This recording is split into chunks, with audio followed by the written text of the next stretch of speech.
In the 1930s, Clay County artist Orabel Thortvedt carved out a successful artistic career doing pet portraits for Minnesota society. But it is her work documenting prairie life that is her lasting legacy. Orabel was a very unique individual. She loved animals. She was a painter, a sculptor, important local historian, documenter of everything, an obsessive documenter in the most wonderful possible way.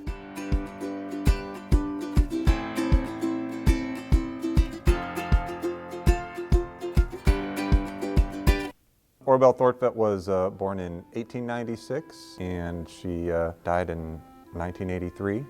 She was the daughter and granddaughter of early Norwegian pioneers to the Red River Valley. They came up from southeastern Minnesota in 1870 before the railroad arrived, settled with a number of family friends and family members along the Buffalo River northwest of Glendon.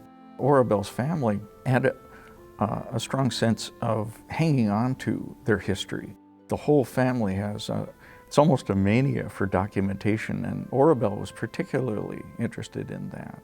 From a very, very young age, apparently, was fascinated with their family's history, with their background, their trip that came from Norway to the United States, and then this extraordinary covered wagon journey from southeastern Minnesota up here to Clay County. That really informed much of her early life and her artwork as well. Orabel wasn't above using the materials that she found right there on the farm. Right beneath this, black Red River Valley topsoil, you dig underneath that and you have clay.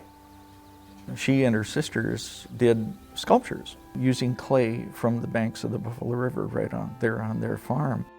She would carve life-size sculptures of horses or figures of women into the banks of the rivers. These were temporary things. She knew that these wouldn't last. With the next rain, they would disappear. They were never fired or anything like that. But they just did it because it was fun. The finished product wasn't the sculpture a lot of times, it was the photograph. Orabel Thortvedt began her artistic career as just a talented amateur.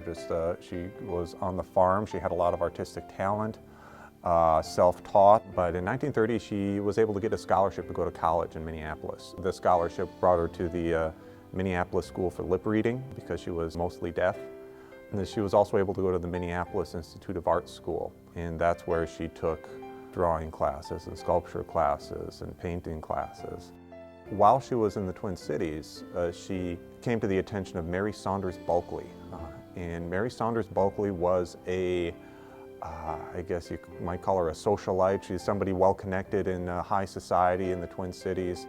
What got her to the attention of Orabel was that she and her husband were animal breeders and of dogs. And so Orabel did portraits of her dogs. She was very happy with it, and she organized a fancy tea party at her house and invited a lot of people from the art world to meet Orabel Thortvedt. And it paid off. Among the art people there was Clement Halpers. And Clement Halpers was kind of the kingmaker of 1930s Twin Cities art scene. He was also the organizer of the biggest fine art show in Minnesota at that time, and maybe even still today actually. It's the Minnesota State Fair Fine Arts Building. He selected Orabel as one of 12 artists to be given their own display at the 1934 Minnesota State Fair. She has a few years of great success, but she's kind of brought back home in 1936, October of 1936. She loses both of her parents. She adored her parents and doted on them, loved listening to stories that were told about their experiences coming to the United States and coming up here to Clay County. She was very, very concerned. We can tell from her entries in her diary that the well of history is now closed, it's dried up. Starting in the 1940s, her focus really shifts to writing and researching the family history, researching the history of the Buffalo River settlers. She also started on a couple of scrapbooks that she illustrated heavily with her own sketches, one she called Old Biography. The Old Biography sketchbook, you don't find that kind of stuff anywhere. illustrated biographies, illustrated portraits with watercolor and ink of regular people. People that she knew in the Buffalo River area up there northwest of Glendon. And she goes into graphic detail about the individuals and what they were like, their personalities, and she was quite clear about how she felt about the various different individuals and the stories that she told about them. And it's just delightful to read them, and some people come to the archives to do a little research on maybe a great-grandpa or a great-grandma, and if they're from the Glendon area, we probably have a portrait of them.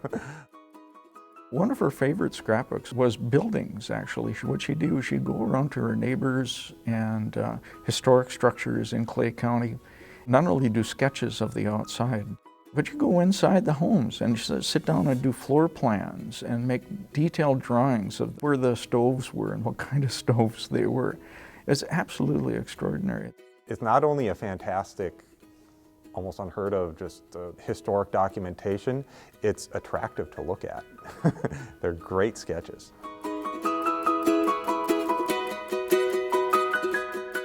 Prairie Mosaic is funded by the Minnesota Arts and Cultural Heritage Fund with money from the vote of the people of Minnesota on November 4th, 2008, the North Dakota Council on the Arts, and by the members of Prairie Public.